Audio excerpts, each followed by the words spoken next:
another Warriors United show. You notice I'm here all by myself on today.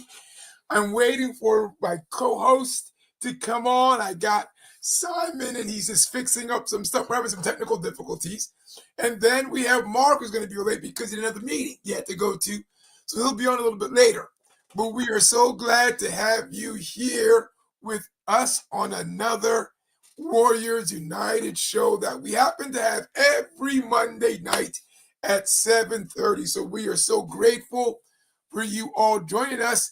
Tell you now, do Simon's part. So, hey, we love for you to like and subscribe and to friend and to share. So can you push that button and let everyone know that you are a Warriors United fan?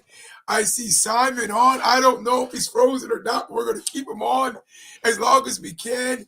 But we want all of you to share, like, and subscribe with all of your friends and family so that way we can spread the word of Warriors United for Christ, Warriors United FC. So, Simon, I'm hoping you're good. Are you good? I'm not sure. It's going crazy. Can you hear me? I can hear you, yes. For now. Okay, for now. Now. I'm not sure. It keeps cutting on and cutting off. It's doing strange things. Well, as long as you have to keep talking until it goes off. Can you hear me? Yeah, I can hear you. I mean, I'm trying to share, like, and subscribe all at the same time. So we are grateful. Brother Deacon Howard, we say good evening to you, sir. Hey, great Bible study yesterday, man. I appreciate you. We are so grateful for you. As our co-host Mark would say, look, guys, we are just three men who love the Lord, who are coming here showing our opinions, but we want you to share yours too. Amen. So Simon, tell me, how was your weekend, man? What did you get accomplished this weekend? Well, if anybody can hear me, and if it's a slow roll, I'm not sure right now. But this is a 1 in a million. I was at the Orioles game but I was at the Orioles game on Sunday, and the ball came up to my section, and I caught it with one hand. Boom! Yes. It's like a 3-second delay here. No, I caught it with one hand, of course. I had to show the ball to everybody, got round of applause, and I gave the ball to a kid about 9 years old behind me. Yep. Oh, very nice. Very nice. Very nice. Who did you play? I'm on a 3-second delay. Who did you play, the Yankees? Yes, I did. Yep. The Yankees won 3 games to 1. So now we won that game, the one I caught the ball. Oh, you won that one? You won that one, you sure? Yeah, we lost 3-1. I know. I'm positive. We won the second game, sir. Don't even do that. Don't even do that. You won. I don't know. No, I'm sorry. No, and also I have to give a shout out. It's Kirsten's birthday today. Oh. Kirsten Rollins, Simon's wife. It's her birthday. Give her a shout out. Happy birthday, belated. It was yesterday. Happy birthday, so Kirsten. Give her a shout out. They're friends of my daughter. So I'm surprised. I'm surprised. They're probably this weekend they're having probably some function, aren't they? I thought it might be heading their way down to Baltimore. So, but hey, so it's good. That's good. You're on a great delay. You're like a robot right now. So I don't know how this is going to work out. Yep. Your best. But can somebody tell us, is it Simon or is it me? Because we're not sure who's actually having the issue. So if somebody can tell us if Simon or if it's me or if it's neither of us or both of us that are having the problem, we'd appreciate it. I think it's me. Anyway. I think so too, but I just want to be sure. But while they're doing that and they're trying to find out and they're saying Simon, continue to press your like button. Continue to press the share button. And subscribe with us. We're getting close to our 100. It's me. I told you. It's me. Okay, then. That's Simon on delay. Thank you, Charles. I appreciate it. That's like when you're being interviewed on a sports show and one's in the East Coast, one's on the West Coast. And it's like, you have to wait 3 seconds. Wait a little while. Your weekend, sir? Well, my weekend was good. We had our Sunday School Foundation had a tea party, had an old-fashioned tea party. So we had about 35 people at a local spot that we had tea and scones and small finger sandwiches. But we also had some games, so it was a lot of fun. It was actually a lot of fun. The Sunday School department did you have crumpets? Money for themselves, and so it was really good. What were you saying? Did you have crumpets? That's tea and crumpets, the traditional We didn't have any British. crumpets. We didn't have any crumpets. They only had some Yeah, scones. scones. They Okay. had scones, Yeah. and they had some finger sandwiches. No crumpets. We Okay, had my bad. this cucumber and cheese. It was a piece of pumpernickel bread. It looked like pumpernickel bread with a slab of cheese and then cucumber on top. That What? was that was a weird one. But it didn't taste bad. It just was I was like, whoa, what's this? So, but yeah. But welcome everybody. What country?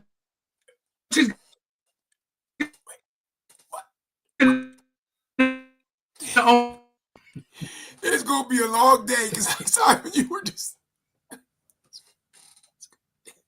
It's gonna be a long day because Simon is just breaking up. But we're gonna try to do our very best. Okay. So yeah, you might have to do all the talking here because yeah, just I when you know. start talking, I'll see if I stop talking when I hear you. All right. So everybody, Okay. today we're going to be talking about the anatomy of hate. The anatomy of hate. So, what is the anatomy of hate? It's what is making up hate. Why are we in a state where there's so many things with hate going on?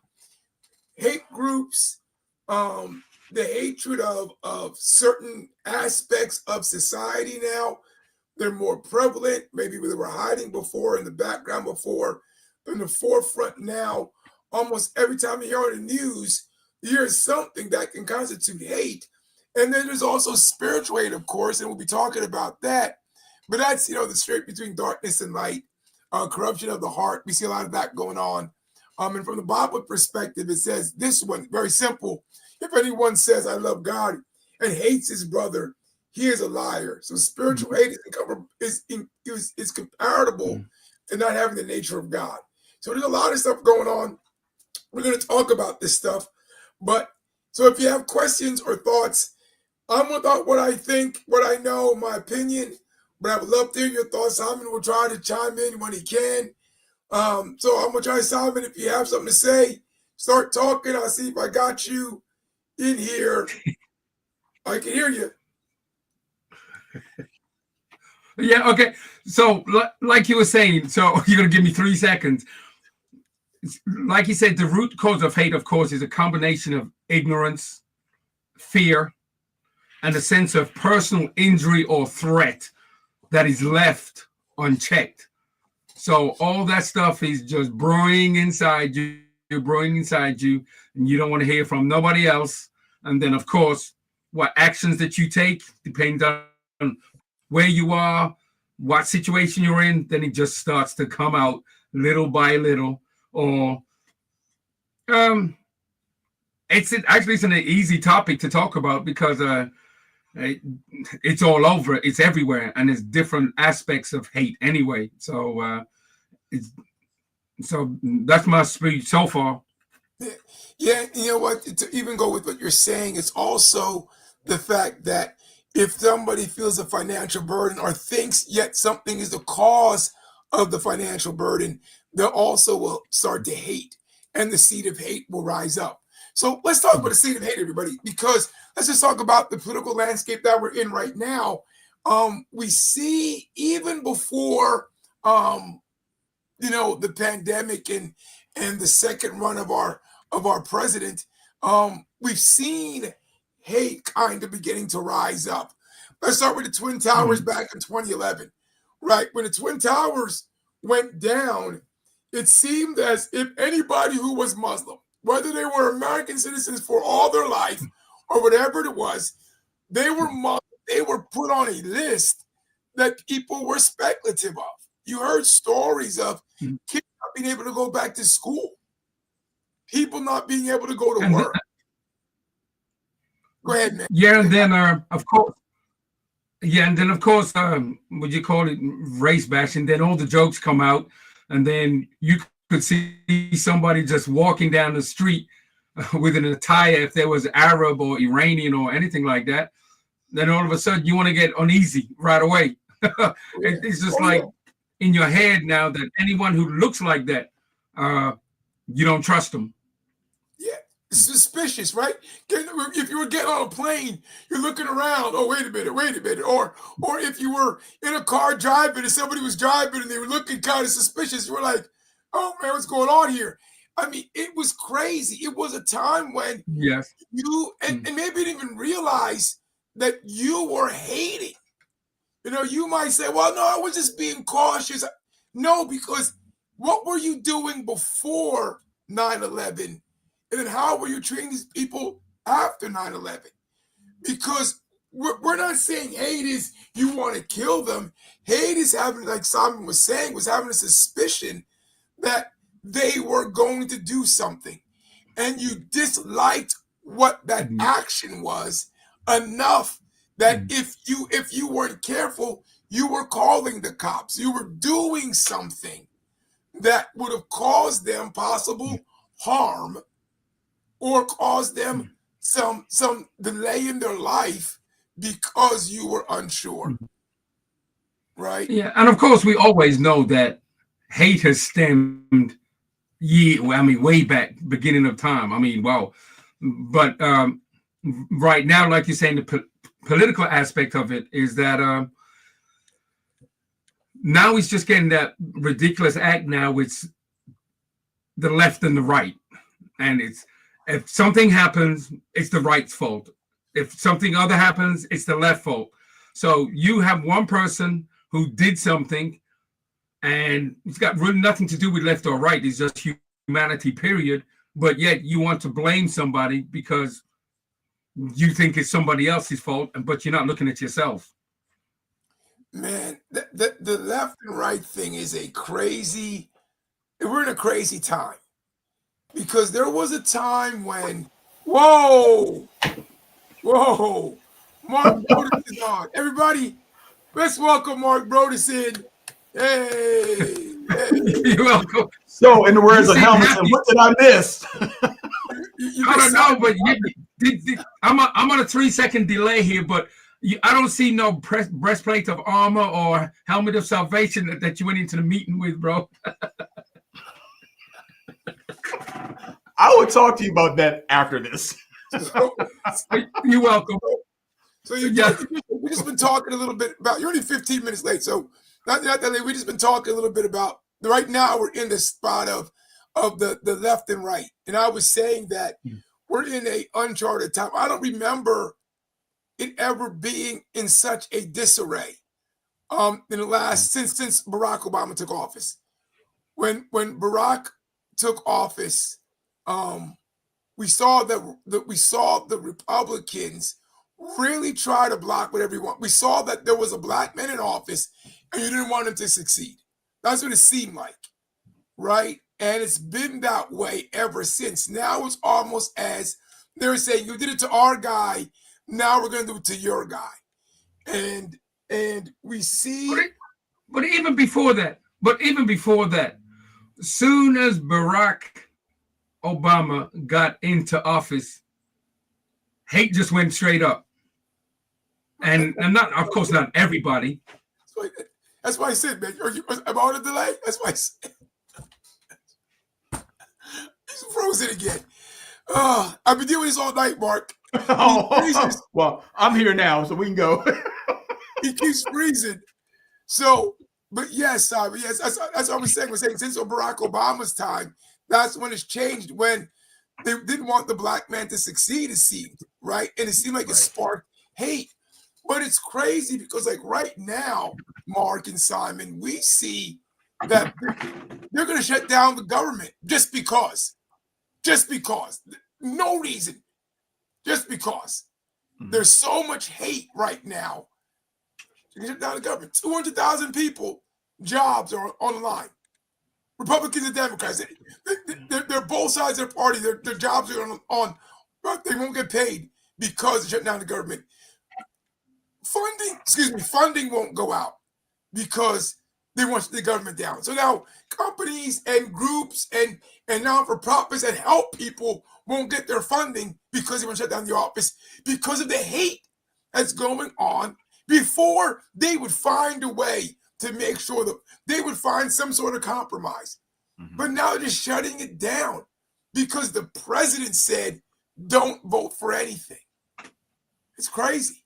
It's sad because it seems like we're supposed to be living in the United States of America, which we're not united. Let's be truthful. We're not united. It seems like the way how things are setting up, you might as well say we're heading towards the way how Russia lives and the way how China lives, where you have no say-so. Everything is censored by the government. You cannot speak against the government. And if they do, they'll come looking for you. And it seems like that's the direction we're going because of the persons in leadership now doesn't like it that you're saying something about his administration or the way how he's doing things. And the thing that got me today was I was reading an article where the servicemen who were killed overseas, normal process or policies that when the bodies come back, the head of state's supposed to greet the caskets or the remains. He did not do that. He was too busy at the golf course entertaining an ambassador from another country. I'm going, what's wrong with this? Well, all past presidents made sure they were there to receive our fallen heroes. If it's not in your agenda, it's not going to happen.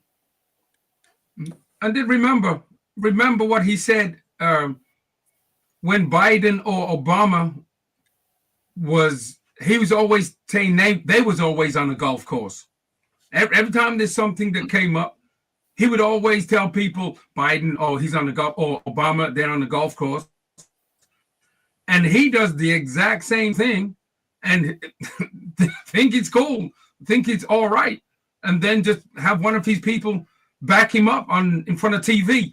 Well, he will get to it as soon as he can, and he's going to do the best that he can because God bless America. And no, I'm sorry, like you said, Mark, it's getting. My thing is this: you can vote for whoever you want. You can be Republican, Democrat, non-partisan, whatever. I don't care who you vote for, but if you're voting for someone that's going to foster and cater towards hate, you need to re-examine that person you are endorsing. Because if that person is about tearing down instead of building up, recheck what you're looking at. Because to me, it sounds like you're okay with it, that you have no issues with it. My thing is, I was in a debate with somebody the other day. We were talking about, the guy that was, unfortunately was killed. Don't want to see anybody getting killed because of their political beliefs. They try to defend the man and say he wasn't a racist. Try to send all these facts. I was sending stuff right back to them. My argument against theirs. No matter what we do, people are going to justify wrong. They're going to justify the hate. And it's like there's a blinder. This man, hate has got such a heavy hold on people that they don't see the truth. Yeah, I think that, hate, first of all, hate's a very strong word. Absolutely. So we're not saying hate as in everybody hates where they want to kill somebody. But you can still hate actions. You can hate a race. You don't want to kill them, but you don't want them to succeed. That's still hate in a way. So when we see certain things happening, and like you were saying, Mark, we see people doing certain things that constitute they don't want a group to succeed. The president, even though he may say I'm Republican, might have Republican or Democrat views, but they're still the president for the whole entire nation. They have to worry about everybody, or they should worry about everybody. and you shouldn't discriminate because of a because you want one group to succeed. That is old fashioned. That's what happens in countries like Africa. You have these presidents who become presidents in Africa because they are part of a certain tribal group. They want that group to succeed. They'll hire their own tribe folks. They'll do this, they'll do that. They won't care about the people. All the money that comes in the country, they take it for themselves. They just thought, for instance, I remember there was I think it was either Kenya or Nigeria, like $20 million was given for road work. And all I got to do the road work was $5 million. Who knows where the $15 million went? But they gave $5 million to do the road work. That's what we're becoming. We're becoming a country where all the president wants is give me your bribes, give me your money. I don't care what happens to the other people. I just want to get this done. And we have people in high offices that are doing the same thing. If I tell you this, let's talk about the whatever. What's that guy's name? The child molester guy. I forget his name now. I forgot his name too, but I know you're talking about. But that guy, the nameless guy. Go ahead. They want to release this stuff, right? So, oh yeah, if that was Obama or Biden, oh my God, if their name was in there, I don't know if Trump's name's in there or not. But if it's not in there, why don't they release it? Because all they were doing prior to Trump becoming president was, oh, we got to release this because they thought there was prominent Democrats in there. But now when they get it, they don't want to release it. No. It's crazy. I mean, go ahead, Simon. It's like watching CNN or Fox News. Two completely different ways of how they see things. Two completely different ways of how they see things. And whether you watch it or you don't watch it, and the things that people say, and like Mark was saying, that I'll just say the MAGA regime, it doesn't matter what Trump says or do. They're going to support him no matter what, whether he's right or wrong. They're just going to support him, period. That's what kind of support he has. And it's going to be, and that's his stronghold, that his supporters are loyal to him. And whether they're right or wrong, and most of the things they say is not too well, they're still going to believe him no matter what. I heard a Trump supporter make this statement that Obama was the reason for 9/11. But Obama wasn't the president during 9/11. They'd be throwing stuff like that out all the Bush time. was the president. Come on. It is the left's fault that Charlie Kirk got shot. It's the left's fault. That's what they're saying. Yeah, because the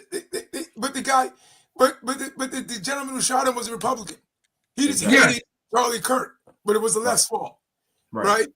So it's crazy. It's unimaginable. It's unimagimaginable. I'll say this. We go to the comment, but they were saying that because they're saying the left was enticed. They gave him enticing words and was pumping up his brain to do what he did. Yeah, and he's not an individual who had his own thoughts or anything like that. It was just that the left. By January 6th, where the president says, let's go down to the Capitol. That's enticing words. Come on, man. Hate is so crazy that it will make you forget that the same guy you're running mates with, you once said was like Hitler. But now you're going to run with him for office. Hate is so crazy that you will say that this was when President Obama was in office, that if he did this, he should go to jail. But now when you do it, you're okay. You're the president of the United States. That shouldn't be something. hate is so incredible. You'll say somebody's not born somewhere just because you don't want them to succeed. That's how hate is. Hate will make you just say whatever. That's the crazy part. And have no recourse behind it. None. All right. Simon, say what you got to say so we can do these questions, man. Press like, share, subscribe. Thank you. Okay, let's get to the conversation. No. I'm sorry. Please continue. How many cups of coffee did you have, man? How many cups of coffee have you had? The coffee's in my computer right now because I'm frozen. No, press the like, the share, and please continue to subscribe button. Our 100 is coming up soon, and we appreciate everybody and all those who've jumped in, jumped out, and continue to do that. And we really, truly love our loyal every Monday people. Every month, there's a song about that, but I can't remember it. But anyway, it's true. Let's go back to the anatomy of hate. Charles Wiley. Hey, Charles, welcome back, sir. Yes, sir. He said these organizations have always existed. True. There was a shift on how people openly express that hate. Yes. Yeah, I can agree with that. You know, they have always existed, but their existence, right, wasn't, like you said, wasn't so in your face. But I also think it did not reach the political realm as heavily as it has now. Like, there might have been a couple guys or a couple ladies that were hate, but they were overshadowed by people who want the best for the country, right? So their votes didn't shine. Right. But now you have so many. Like the whole, like if the Republican Party doesn't want to vote for something, they don't vote for it. Right. If the Democratic Party doesn't want to vote for something, they all don't vote for it. It is hard for you to get 5 or 6 people to switch and to say this is best for the country, right? It's either the Democrat view or the Republican view, or the MAGA view. There is no in between anymore. No. And that's the crazy part to me. So, but okay, next one. Welcome back. Oh. Hey. I know I was gone for a long time. I know. Oh. For 11 minutes. Beautiful, Anita. What's up, sis? That's my sister watching. Hey, sis. Hey, all right. Okay, next one. Okay, Mace. Hold on. Okay, here we go. So Deacon says, hate has to first be taught. Then without learning truth for yourself, you fall back on hate when you feel inadequate to defend yourself. I like that because this reminds me, you guys may have seen this commercial where there was a set of white kids, a set of black kids, and the little white girl wanted to go play with the black girl. And her mother goes, no, don't go play with them. Go play with them. And the little girl goes, but why? And you go, no, you go, but mom, she's in my class. But go play with them. But why? And the commercial kind of ends like that because the mother has no reasons to why her daughter cannot play with the other child. But we know the reason behind it. Right. And that commercial was basically, I love that commercial with kids on the playground. They don't see that stuff. As Deke just said, it's a learned thing because kids don't see hate. Kids don't see prejudice. Kids don't see it. Kids have a way of fighting one moment, make up just like that in the next. We hold on to stuff. We cannot make up. We cannot get beyond this skin tone. And it just burns me up. I love the mindset of a child. They don't see that junk. It's the adults that have it. And they're filtering that junk into their children. Yeah, but I think it's part of what Simon said. And Simon, if you can read your statement again from the beginning, because Mark wasn't here, so you can hear it. Mm-hmm. Go ahead. I'm going to put it back on. It clunked out on me. Okay. It says the root cause of hate is a combination of ignorance, fear, and a sense of personal injury or threat that has left unchecked. So it's Kids left don't have unchecked. Yeah. Kids don't have any of those things. None of that. The kids aren't worried for personal injury. Kids will do the weirdest things, right? We teach them to be safe. Kids are the most unsafe people in the world, right? Kids will go pet a lion if you don't tell them not to pet the lion, right? And they're not worried about their finances. They're not worried about this or that. So yeah, they just live life. And like, Deacon was saying, you were saying, it's a learned thing. We teach our kids, and this is black and white. Let's not forget. Black people teach black kids certain things. Absolutely. And those things sometimes aren't loving, they're hating. Exactly. But we teach our children to have a mindset. And now I will say this. In today's society, maybe there's a little shift also, because some of our children don't pay attention to us. They're free-minded. Yeah. Yeah. And that is a new thing that's happening, because unless parents are really, really strong with their kids at a young age, kids go to be free-minded. My parents let me be independent, but I knew that my parents had the last say. You let a kid grow up too independent today, by the time they're 12, 13, you got a crazy kid on your hands sometimes. So, but for the most part, yeah. Okay. And welcome back, Ann. We agree with Mark. Well, I don't know what point Mark made, but thank you, Ann. No, every point I made. Well, you know what? I can't put that on. No, I can't put that on broadcast. No, every point he made. No, but you know what?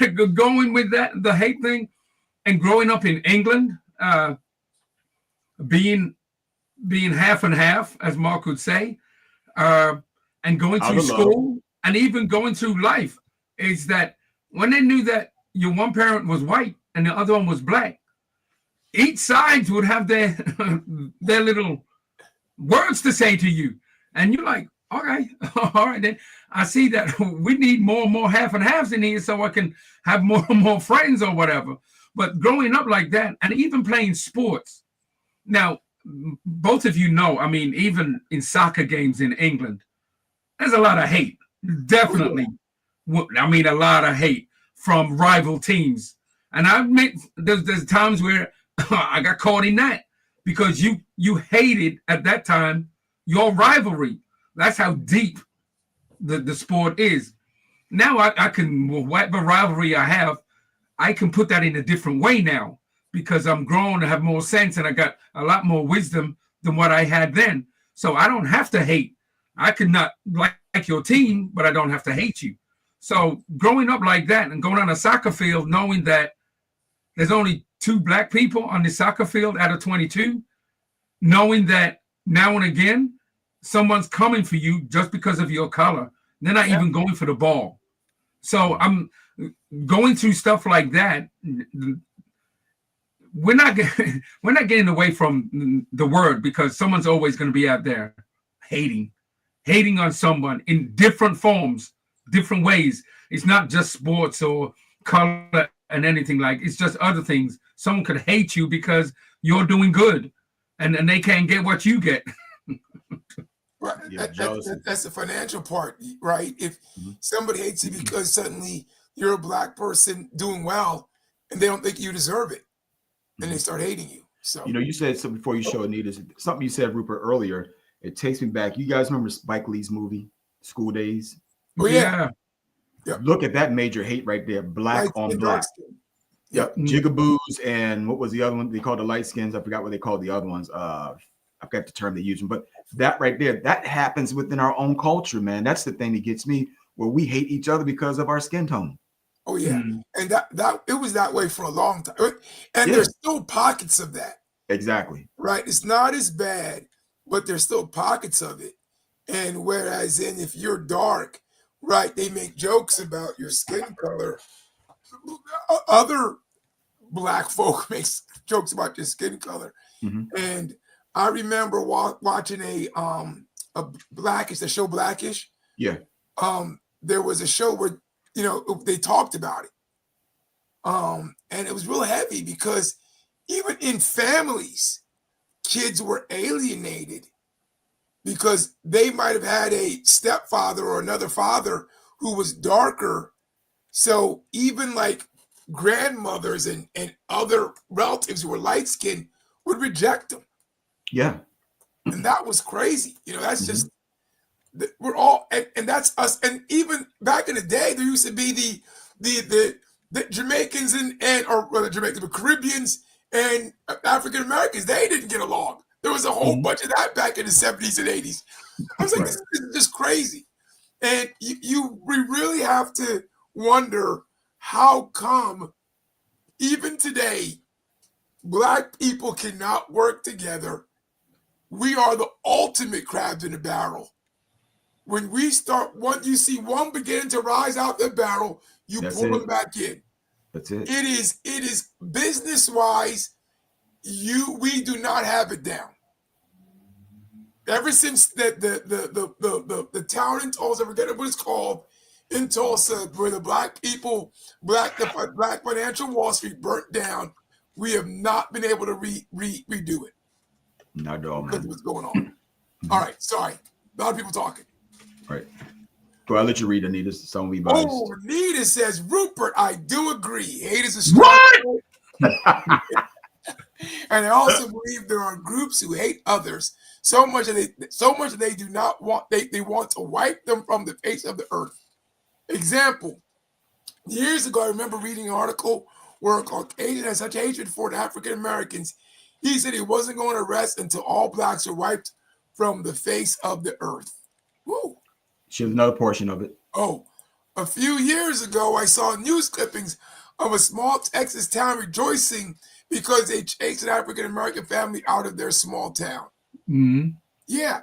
I'm not saying that there's not the crazy hate like that. I was just saying that hate, hate's a wide range, right? We always think about hate being the crazy hate of those people, but you can also hate and not be so in your face, right? Charlie Kirk was hated, but he wasn't in your face. He kind of used the Bible to dictate how people should be, right? And so, okay, let me flip the script on that. If it was a person of color, whether it be Latino, Asian, Indian, if they used that same method that he did, what do you think would have happened? Well, they would call him Malcolm X. That's what Malcolm X did, right? Malcolm X did what he did, but as a Muslim, right? We should stay with our own. This is what we should do. There should be death penalty, right? If you hurt a Black person, you should, right? He did it from the perspective of a Black person, and they marked him. Where some say he was killed by the CIA. Right? So you see that as something that is possible. Right. Right. Okay, go to the next one. Or any comments? I don't know if Simon's saying anything. No, okay. I can't tell if he's frozen or if he's not. Sorry. I don't know. I'm just gonna go on.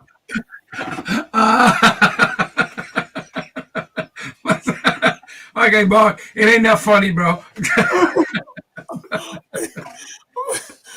going on? I don't know if he's doing it. Okay. James Howell says, I thought we had that. No, this is a different one. Okay. Hate first has to be taught, then without learning truth for yourself. Whenever you are confronted with facts, you resort back to no, that was said before, wasn't it? No, it's different. It's some of the same things with a different one. Okay, go ahead. You can read it. You've already read it. Oh, did I? Yeah. You resort back to hate. This part is different. You resort back to hate when you feel inadequate to defend yourself. And that was there too. It's the same. It's a different place, but it's the same comment. I guess they reduced it. Yeah, must have. Yeah, okay. Want me to read this one? Yeah, it says, do you think colorism is a result of slavery? Well, if she's talking about the aspect of the light skin were the ones who were working in the house versus the ones who are darker complexion worked in the field, and it's coming from that approach, because that's a known fact. The lighter you were, the closer you were to work within the house. The darker you are, you had to stay outside. And that kind of correlates all even down to today. The lighter felt that they were better than some of the darker. Yeah, yeah. The closer you were to white, the closer you were to not being treated as badly. As badly, right? Correct. Matter of fact, in the I think in the 20s or the 30s, there were some black women who said that they were so light skinned that they pretended to be white so they get better jobs. Mm-hmm. And yeah, so colorism does play because they made them separate, right? Because slavery said, okay, if you're in the house, you eat better, you sleep better, you get treated better. Mm-hmm. And what even happened was some of those folks were given authority to discipline the outside ones. So that grew an animosity, right? That grew an animosity. Mm-hmm. So that stems from that. And we still see it today in certain ways, because you'll see as entertainers, right? You get the really good looking folks getting certain parts, and the not so good looking folks get certain parts, right? Mm-hmm. Mm-hmm. And if you really, even if you look at even more, you'll see the darker skinned individuals get more bad guy roles and get more tough guy roles than the light skinned guys. But that's why I could never watch the Oscars or the Grammys. Well, now it's become more diversified. It hadn't always been, and now they're trying to become more diversified. Exactly. But before, it's like, what? Really? There's no black people out there to connect? So, I mean, that's why I never... They'd pick one every time. There'd be one out there. Sidney Poitier would get a chance. You know, Denzel would get a chance. What's it? Not Morgan Freeman, the other guy with a deep voice, who was the voice of Darth Vader. James Earl Jones, not James Earl Jones. Yeah, James Earl Jones. Yeah. What is it? James Earl Jones. Yeah, James Earl Jones would sometimes they would throw bones out there. They'd never win. Mm-hmm. They would throw a bone out there. They might give you a supporting actor or a supporting actress, maybe. But that's like the white. Recently, we've won some best, but that's why they were so mad at Will Smith. They finally were going to give Will Smith the best actor. He goes up there and slaps somebody. Oh God, here we go. But that's like the White House now. 3 years ago, at least 50-50, it was multiracial in the White House. You have one black person in the White House in top right now. Yeah. That's the racism playing its role. Say that again? That's the racism playing its role. I'm not sure, but it's like your friends when they say, I have one black friend. And you look at them. That's the thing that gets me. What do you mean by that? Yeah. What does that mean? It means you're not racist, man. You got a black friend. You're not racist. I can't be racist. I got a black friend, man. I got one black friend. I got one. Now, is he a friend or is he an associate? There's a difference. Depends. They say friend. You picking now, Mark. You picking. You know. Hey, man, I was that one black friend. I lived in a white town.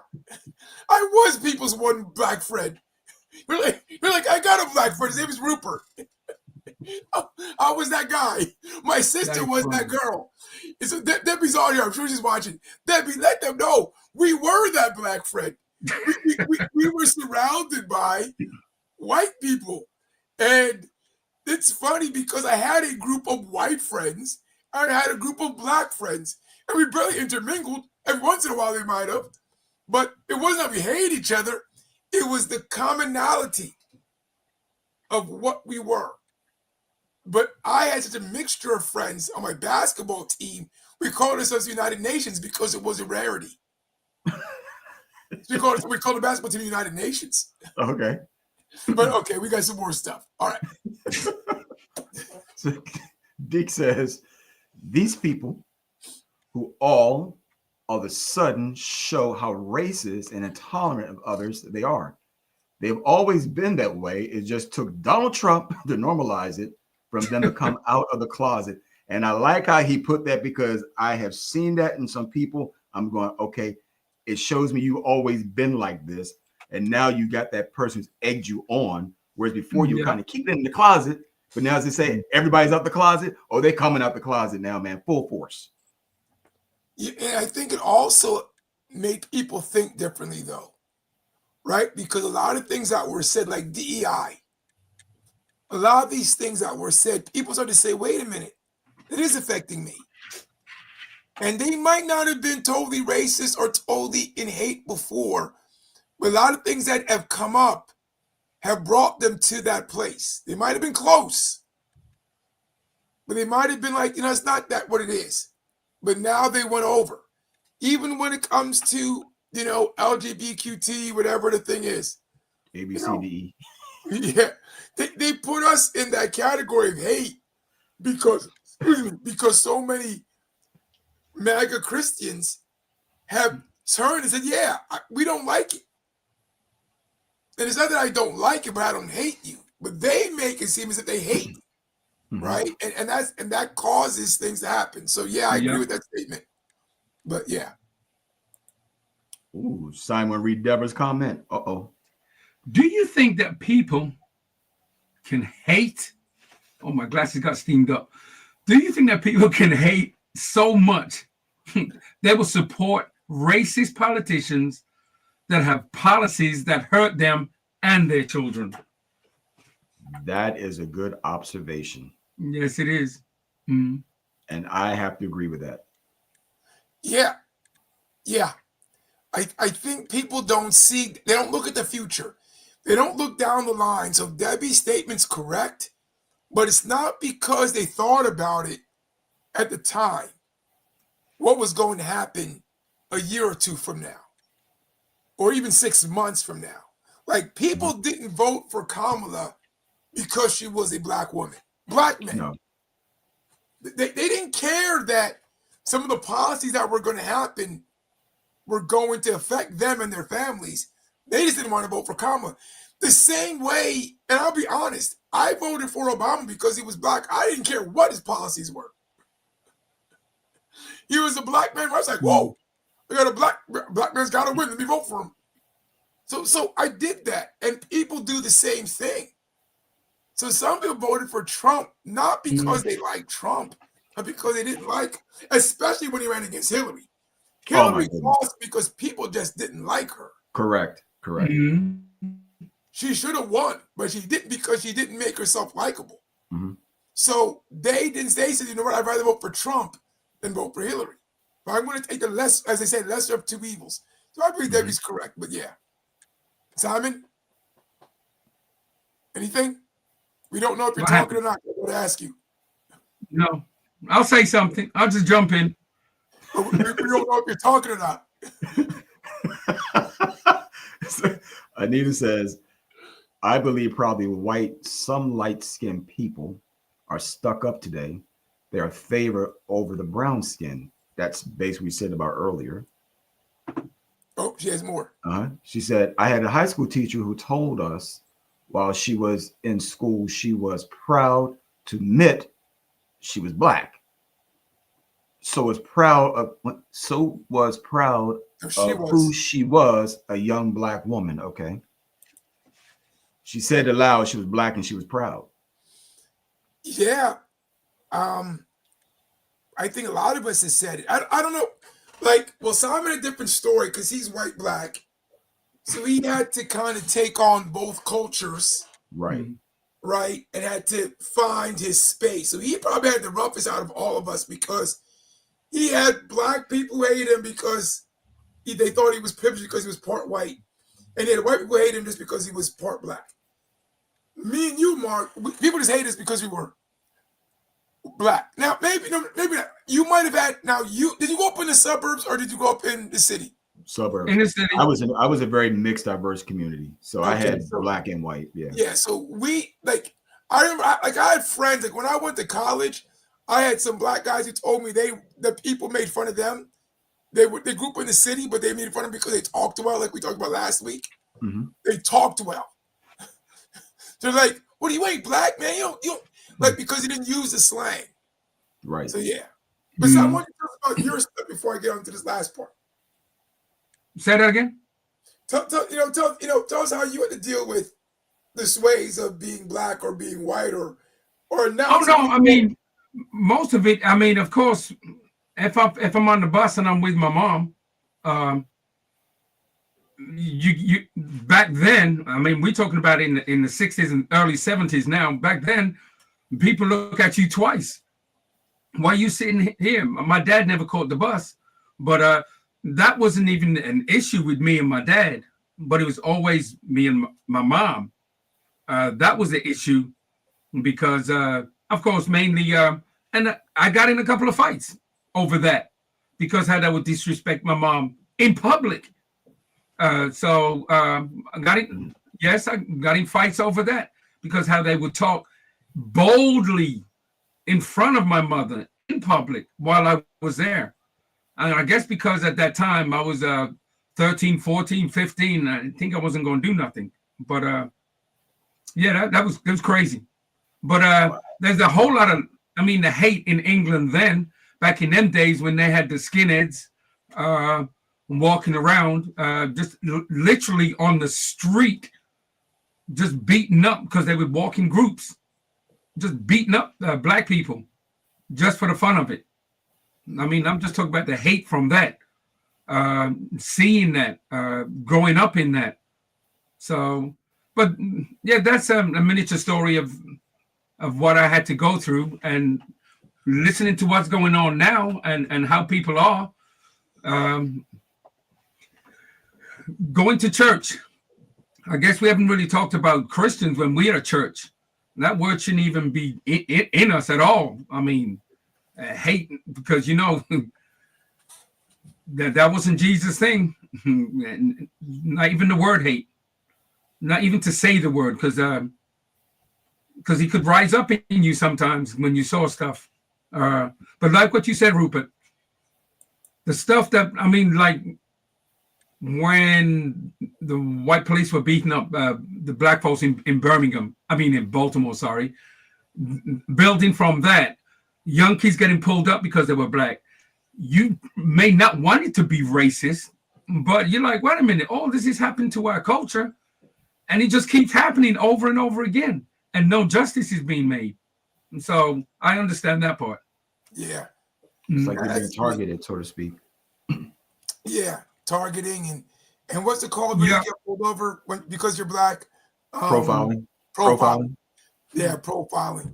A lot of profile. I mean, I remember I was profiled once. So my sister said that Rupert was correct, right? Because as I was saying, she was the only black friend of many people. So I remember one time I was driving with, it was me, black guy, another black guy. I was driving. It was me, my buddy. He sat beside me. He's a black guy. I had a Latino guy and an Asian guy in the back seat. The Asian guy looks Puerto Rican. There's the four of us in the car. You got a station wagon?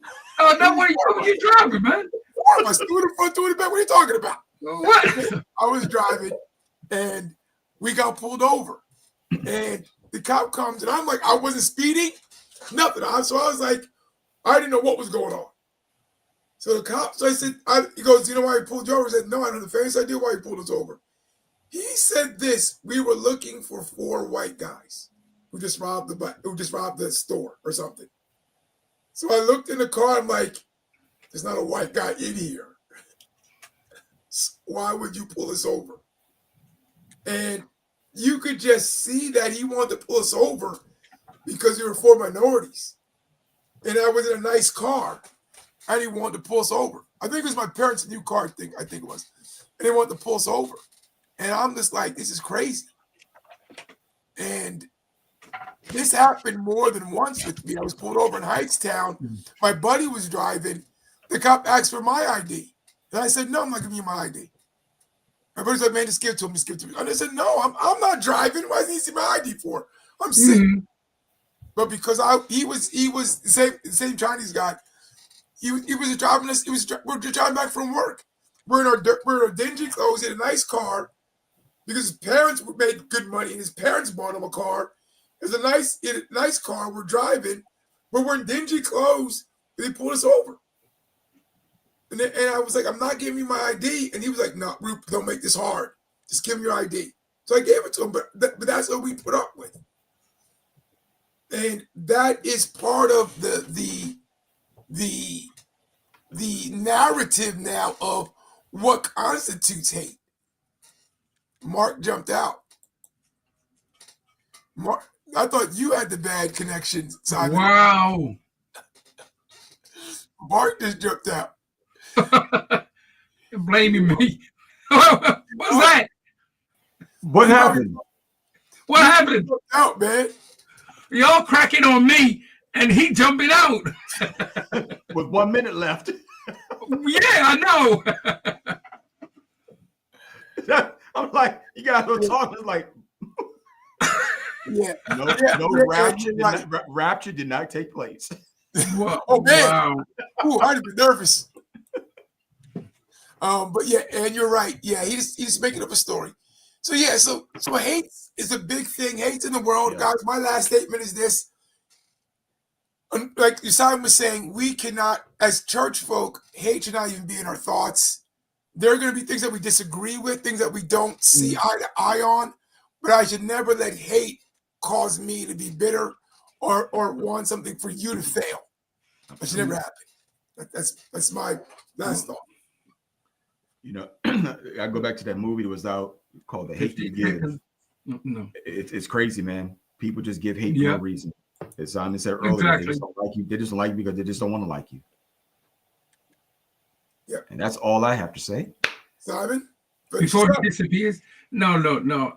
Hate can't even be in the vocabulary. It's just that it's easy to hate if you wanted to. And you can dislike something. You can not agree with something, but you don't have to hate the actual thing or whatever it is. Because like someone says, it's a learned thing.